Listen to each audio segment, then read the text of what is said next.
So what in the world are our top 10 rogue decks for post-Age of Overlord? Make sure you guys smash the ever-living crap out of that subscribe button so you guys don't miss out on more Oscar. We'll be starting off over here with Ttin. Now, the reason why Ttin is going to make the beginning of this list is people are going to want to cook with this. People are going to want to experiment around with the going second potential. And out of first set, I think I've only seen 2 to 3 Ttin builds actually be successful. That's not a 0%. That means that people are going to try out these ideas. They want to see what this deck can actually do for themselves. I mean, a lot of people can look at cards on the first wave and go, yeah, this is garbage. Or a lot of people can go, hey, this is what we're kind of seeing here. There is some sort of potential here. Going second, it might be quite interesting. I mean, even Goatee cards had the chance to do well. We'll have to wait and see how things go. I think a lot more people are going to have a lot more fun with this than I think a lot of people are really wanting to let on. A going second deck that seems kind of viable. You know what might actually be kind of fun? Fun! Woo! Next up is Dragon Link. Robbie, why did you put Dragon Link down here? I think that the Velstar package is going to make people want to experiment around with Dragon Link. I think Dragon Link is going to need about 2 to 3 weeks to kind of decide what it wants to do, or maybe it'll just stick to the old goods and just gas to the floor. Like I said, this and Flaunderies are interchangeable if you want to move Flounder down to Rogue, if you want to put Dragon Link into the top 10.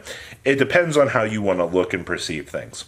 Alright, I just think that Dragon Link, we're hitting a new set. Dragon Link kind of moves down a little bit of a pedestal and goes, hey, I need time to kind of innovate. I want to see what I want to play. I want to decide, let me cook. Let me figure out what I want to do with the new cards if I'm even choosing to play them. I've seen some Horus Dragon Link variants too. Don't mean that they're good, but it means that people are trying out these cards and going, hey, there's some level of fairly interesting ideas that we can kind of bring to the table with this. So, yeah, that's where we're sitting right now, Dragon Link. It's still definitely a good deck. And then we have Dark World. You know how many people, a Rise Heart poofed off the side of a mountain somewhere, and they're like, oh, it's gone, someday, the Avatar will return. And it's like, no. But Dark World has been hyped up to be one of these decks that for so long, for so much excitement, it finally gets a chance to shine. Yeah, it does. But the problem here is it's still Dark World. It's still got problems. But let me tell you, man, if you don't draw in Lockbird this deck, and they opened up the gas, baby, you're about to just hate playing this game. Alright, Dark World is such an infuriating matchup. Especially when they're like, danger effect, oh boy, danger effect, trigger, Cerulean, discard the Silva, bones, but you know what I'm saying. Alright, and there's a reason why Dark Corridors have been consistently turning over every single week, alright? And people want this deck. People want the chance to play this, and it's really showing. Next up is Sprite Variant. So Sprite Runic for hire, Sprite Tri-Brigade actually did have success on a regional level and ended up winning, and that really does say something about how the meta's kind of going right now. You kind of look at how a lot of this has been going as of late, and so many people are like, oh yeah, this is so not a good time for Tri. No, Tri is doing pretty okay.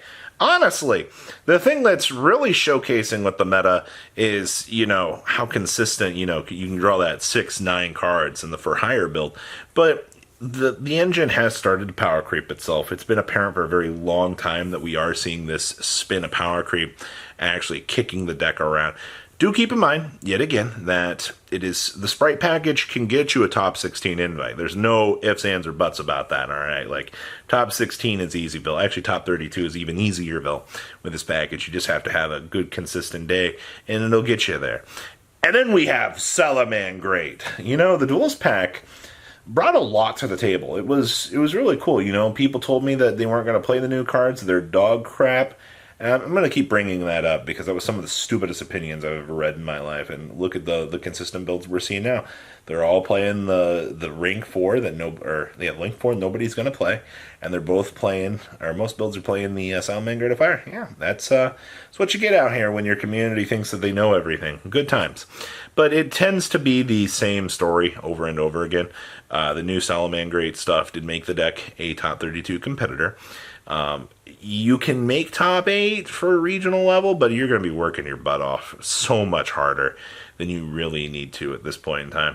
And, you know, it does come down to the grind and the consistency, sure. But man, oh man, that grind is going to be a pain in the butt for you. So the more things to consider, but that's where we're kind of sitting with Salad. Then there's Rika Sun Avalon Plant Good stuff. Spiritual Water Out Alway came into the side deck, and I just hand ripped a card out of your hand that you needed for your combo, and you don't have a way to break my board. Yeah, it's all Sun Avalon, Link 1, Genius Seed Loki. Yeah, that's the deck, honestly. If you don't have a response to the Loki resolving, you are off to the races. Nibiru really makes me laugh at this deck. They can still end on a decent board, getting Nibiru, depending on where you choke them out. Some people get very scared and do it early and will misplay. But honestly, looking at like the combo lines that the deck can do, it's attributing the opponent's cards. That's the problem in the forms of the interruptions. The Balancer is usually okay and doable, but Dark Ruler No More also, you know, makes me laugh at this deck. But once again, you know, attributing your opponent's cards is always going to be something that's going to be a very big annoyance. Also, Rivalry of the Warlords, locking your opponent. Floodgates, yay. Next up is Trap Tricks. Hey, Walmart Turbo still is viable. You might not like this. You might think that I need to put down the Trap Trick structure deck, Robbie. It's time to stop. No, I still think that this deck is okay. I think that you can still do okay with this. If top 32 is going to be a little bit harder than normal, but I mean, you can still do this, all right? You still have budget options available to you. Yeah, they might not be the latest in, you know, budget options for sure, but that's not what we're here about. We're here to go, hey, you picked up 3 Trap Trick structure decks. We might have to adjust, you know, a little bit more of the extra deck now. You know, put in a Doomsday Star, you know, an SP Little Knight, sure, a little more expensive options to kind of modernize this, but you're not really spending, you know, on a new meta deck, you know. That's the important things that you got to understand out here with this. So I do think that Trap Tricks is still solidly one of the most interesting builds that you can kind of bring to the table. And then we have Minkonko. Yeah, Battle Phase Reflection deck. I just bounced your thing back. I'll take my free search. LOL. Oh, I had the double-edged sword, now you're taking 8,000 damage. Yeah, that's essentially the matchup, it feels like some days. Do you know how many people still do not know how to play against Battle Phase Reflection deck? We have seen so many feature matches on this channel of this deck since we started seeing it, you know, come back alive as a rogue competitor, and it just amazes me that people are just like, nope, I don't like this deck. This deck is garbage. That doesn't really matter. It's a viable going second strategy that you really should give some consideration for. I think the deck is a lot of fun, honestly, and that's something that you got to consider out here. Fun. Yeah, it's a scary time for saying that word. And then we have Exosister, aka Cyberdark, Exosister, Dynamorphia, Rank 4 Turbo. I mean, regular pure Exosister is going to get you places that you need to be too, but I just love bringing up the little hodgepodge Rank 4 Turbo that people are just like, this is so garbage. No, it's fun. All right, but the whole main interaction with this is you're using the Exosister cards and your opponent touches their graveyard and you go, no, stop it. Bad. Stop it. And then, you know, you're using these devastating effects to go, stop it. Stop it. Stop touching your graveyard. All right. And then if not, I mean, you're just, you know, making Magnifica on the Rank 4 Turbo package via the other deck. Cyberdark, Exosister, Dynamorphia. Still can't believe that's a viable deck. All right. And by viable, I mean, it's brick central in a lot of different ways. But you know what? It does work out. All right. Oh, man. Had you told me we'd see a Modern Era Rank 4 Turbo deck, I would have thought you would have been crazy. And then I saw the Modern Era Rank 4 Turbo deck, and I'm just like, oh, okay. And then the last thing I want to mention here is all the Synchro Turbo decks. So this is going to count for Yusei Turbo. We're going to count the Jack Atlas Turbo. Thank you, Crimson Dragon Structure Deck. And TG. I think TG's got the fresh new coat of paint. I think a lot of people are going to want to play this strictly because of the new cards. It's always going to be that way.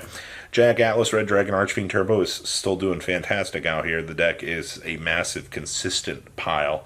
Sometimes, but not all the time.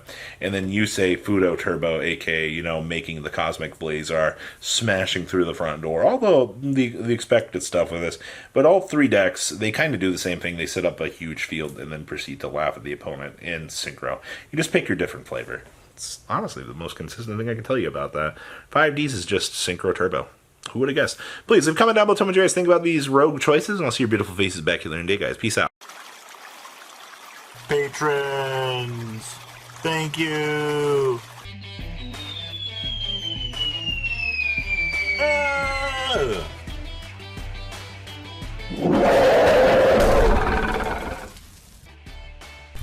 Thank you so much for watching. Check out these other videos.